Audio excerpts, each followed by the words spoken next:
Caitlin एस्लॉ एक Australian खातून थी। 2 दिन वो बीमार रहीं और बीमारी की जो शिद्दत थी वो इतनी बढ़ गई कि उनके 9 दिन उन्हें कोमा में रहना पड़ा। शुरू ये कहाँ से हुआ प्रॉब्लम के जबड़े में हल्की सी दर्द हुई, हल्का सा डिस्कम्फर्ट हुआ है और फ्लू लाइक सिम्टम्स उन्हें आए, जैसे जुकाम या बुखार होता है। लोकल डॉक्टर्स के पास जो भी करीबी थे उन्हें फर्स्ट एड दी गई, कोई एंटी एलर्जिक जो मेडिसिन है वो दी गई। लेकिन शाम तक क्या होता है कि यही जो बीमारी है ये बढ़ती गई और जो इसकी वजह से प्रॉब्लम आई वो देखती हैं कि उनकी जो जुबान थी वो ब्लैक होना शुरू हो गई, काली होना शुरू हो गई और आहिस्ता आहिस्ता गर्दन के पास और जबड़े के नीचे स्वेलिंग होना शुरू हो गई।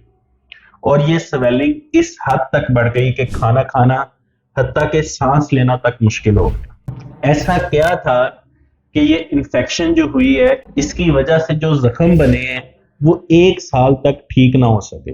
इस इन्फेक्शन की ऐसी कौन सी वजह थी जिसे वो मामूली समझकर नजरअंदाज करती रही और ये बढ़ते बढ़ते उन्हें इमरजेंसी तक जाना पड़ा।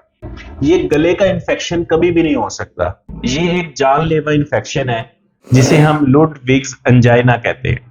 असल में ये सबसे ज्यादा अग्रेसिव बैक्टीरियल इन्फेक्शन है जो कि गले में और ये जबड़े के निचले हिस्से में हो सकता है। ये जो इन्फेक्शन है या ये प्रॉब्लम है ये शुरू होता है बिल्कुल हल्की सी अलामात से, जैसे जबड़े में दर्द हो सकती है, दांत में दर्द हो सकती है, गर्दन पर स्वेलिंग सी फील होना शुरू हो सकती है और इसके साथ साथ कभी कभार जो है वो बुखार भी हो सकता है।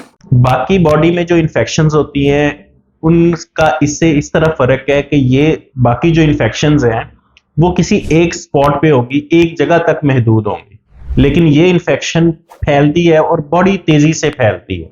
कनेक्टिव टिश्यू से होते हुए फ्लोर ऑफ द माउथ, जुबान के निचले हिस्से से जबड़े और ये गर्दन तक आ जाती है। और जब स्वेलिंग होती है उस स्वेलिंग की वजह से क्या होता है कि जो सांस की नाली होती है वो प्रेस होती है। जब वो प्रेस होगी तो सांस लेना मुश्किल हो सकता है और इस तरह ये बाजुकात जानलेवा साबित होती है। ये सारी चीज है एडवांस्ड स्टेज, यानी बीमारी शुरू हुई उसको हम नजरअंदाज करते रहे और एक ऐसी स्टेज आ गई कि जब रिकवरी मुश्किल हो गई। अगर बिल्कुल शुरू में इसको देख लिया जाए और एंटीबायोटिक्स वगैरह का यूज कर लिया जाए तो वो जो एंटीबायोटिक्स हैं इस इन्फेक्शन के इतने ज्यादा फैलने के से पहले ही उन बैक्टीरियाज को टारगेट कर लेती। ये बैक्टीरियाज आते कहां से हैं, असल प्रॉब्लम ये है और इनसे बचाव कैसे मुमकिन है।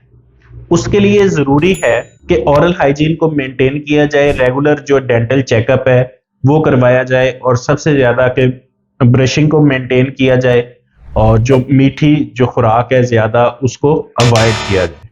और सबसे अहम चीज ये है कि अगर किसी दांत में कीड़ा लगा हुआ है या दांत की साइड पे कोई दाना सा बन रहा है या ठंडा गर्म फील होता है या स्वेलिंग होती है मसूड़े के ऊपर, इन चीजों को कभी भी इग्नोर ना किया जाए, क्योंकि यही चीजें जो हैं ये बायस बनती हैं जबड़े के नीचे जो स्पेसेस होती हैं, बकल स्पेस या सब मैंडिबुलर स्पेस, इस चीज की इन्फेक्शन की, और यही जो है ये बाद में लुडविग एंजाइना बन जाता है।